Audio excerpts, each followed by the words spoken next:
Sometimes, before everything changes, nothing seems to be moving at all.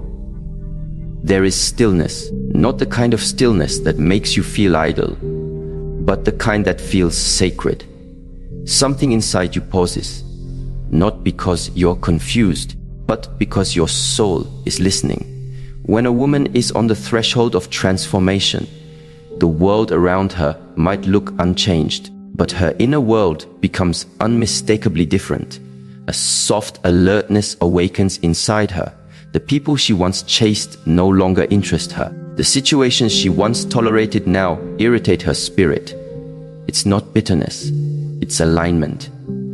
This shift is not dramatic like lightning. It is quiet like dawn, and yet it is irreversible. You begin to notice that you can't go back to who you were, even if you tried. The old self feels like a dress that no longer fits your body or your soul. This is not a breakdown. It is a breakthrough, a divine recalibration, a sign that God is preparing you for a life that's been waiting for your readiness. When this shift begins, the body whispers, the emotions speak, and everything that once made noise in your life suddenly feels distant. Not because it's gone, but because you're rising. Sometimes in life, there are no loud announcements, no flashing signs, no dramatic warnings. Instead, there is silence, a kind of stillness that is not empty, but full of insight, full of preparation, and full of sacred signals that something is about to change. This kind of silence does not come to distract you. It arrives to recalibrate you. When a woman is on the edge of a divine shift, the first thing she often notices is not chaos, but quiet, the kind of quiet that pulls her inward, that invites her to listen deeper and to observe without reacting and to sense what her eyes can't yet see.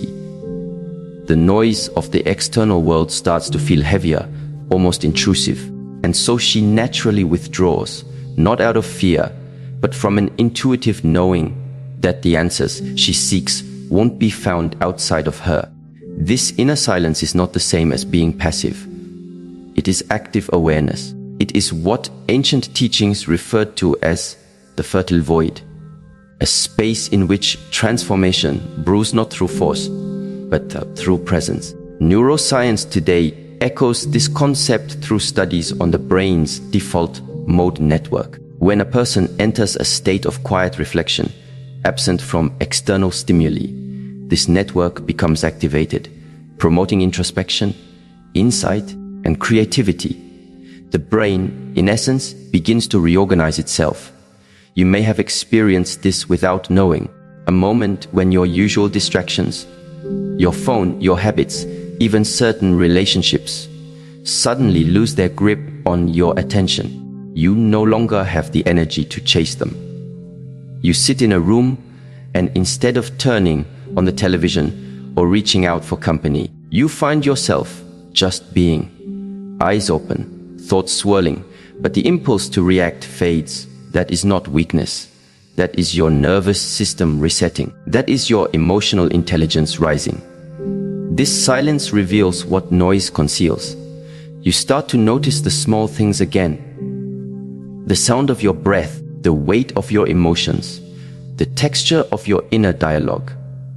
You realize how much you've been carrying. And for the first time in perhaps years, you don't rush to escape it. You feel the grief. You acknowledge the resentment. You admit the longing. And somehow, instead of drowning, you float. One woman shared her experience after years of being in a relationship where she was always trying to prove her worth. She said, "I didn't even know what peace sounded like until he stopped calling.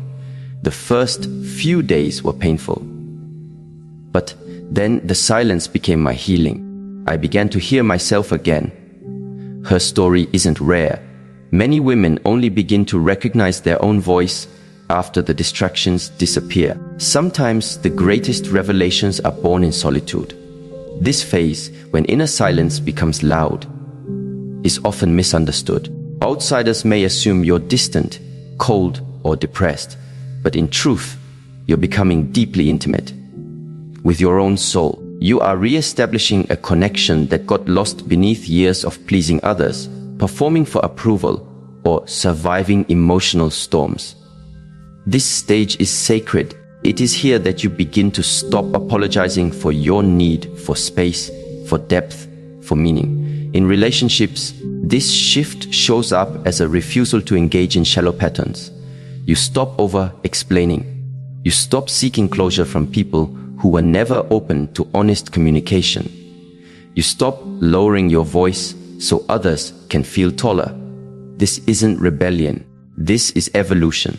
You are learning that love should not require the loss of your inner peace. The inner silence prepares you for clarity, and clarity prepares you for choices, not impulsive ones, but intentional ones.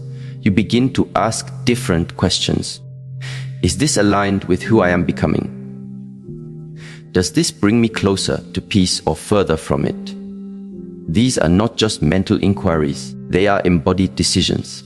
The body keeps score, as the trauma expert Bessel van der Kolk says, and your body begins to tell you, through tension, fatigue, or intuition, what relationships are draining and what environments are dishonoring your growth.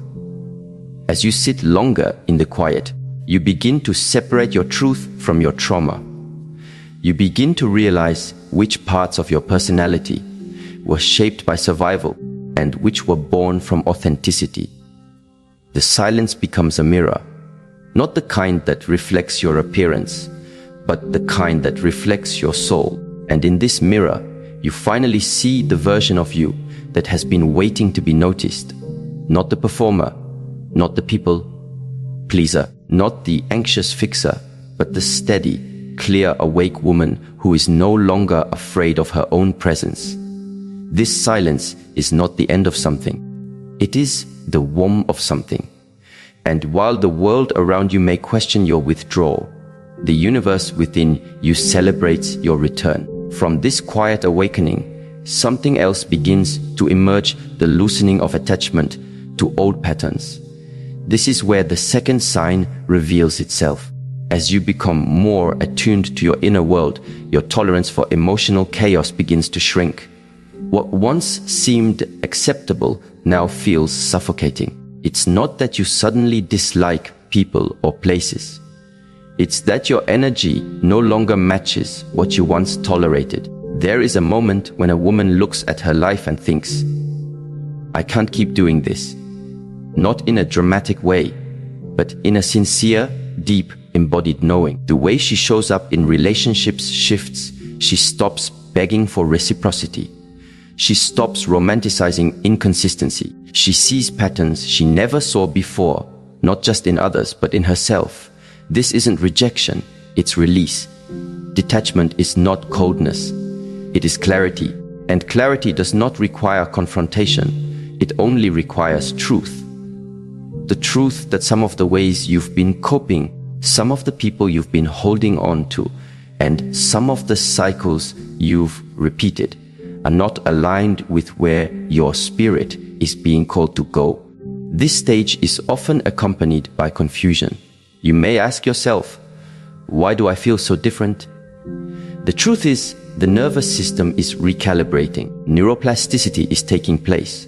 Your brain, after repeated experiences of pain or disappointment, begins to rewire itself when you decide, even quietly, this is not what I want anymore.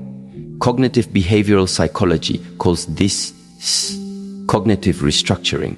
You begin to challenge old beliefs, such as, I have to be needed to be loved, or if I set a boundary, I'll be abandoned. And slowly, a new internal script forms.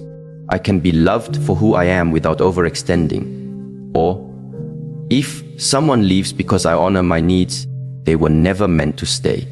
One woman shared that after 15 years of constantly fixing broken relationships, she sat on her porch one morning and just whispered, I'm done. Not in bitterness, not in anger, but in peace. That same week, she deleted old conversations, stopped checking who viewed her stories, and blocked the man who only reached out when he needed comfort, but never gave it. For the first time, she felt light. That lightness wasn't because someone else changed. It was because she did. This emotional detachment doesn't mean you stop caring. It means you start caring wisely. You recognize that your attention is a form of currency. And just like your money, your energy must be invested, not spent. You start recognizing emotional overdrafts. You see where you've been giving love like it's a loan, hoping someone would pay it back with commitment or validation. But now you don't wait for repayment. You choose to write it off and walk away. This is emotional maturity. It's when your peace becomes more important than proving your point. When you'd rather lose a relationship than lose your self-respect. And slowly, your standards rise, not out of ego, but out of evolution. You no longer entertain what makes your soul shrink. There is a psychological term called extinction burst. It describes how, when a habit begins to die, it fights back. So don't be surprised if, in this stage, the people you've distanced from suddenly reach out. The old cravings may spike. The urge to go back might whisper. But if you stay grounded, if you breathe through the discomfort, the pattern will pass. And on the other side of that wave is freedom. One of the most beautiful